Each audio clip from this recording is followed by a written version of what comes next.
In this video, we're going to talk about how to replace a lost driver's license in Texas. So, losing your license can feel stressful, but the process of getting a replacement in Texas is actually pretty straightforward. So, the Texas Department of Public Safety, or DPS, gives you two main options. So, you can replace your license online or in persons at a driver license office.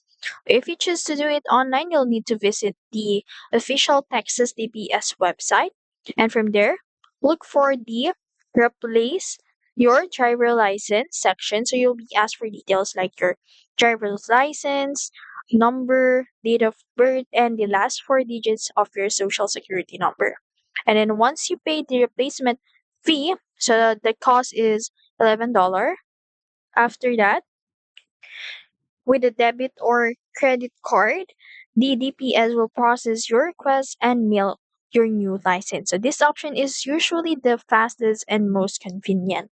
Now, if you're not eligible for online replacement, maybe because your license is suspended, expired, or you recently changed your address, so you'll need to visit a DPS office in person. So bring proof of identity such as your passport or birth certificate, along with your social security card and proof of residency.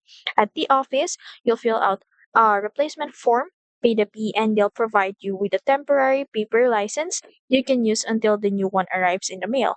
So it's also worth noting that if your license was stolen, you might want to file a police report. So while it's not required, it helps protect against potential identity theft.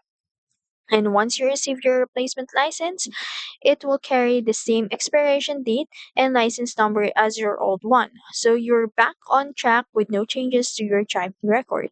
And that's it. If you found this video helpful, don't forget to like, share, and subscribe to the YouTube channel.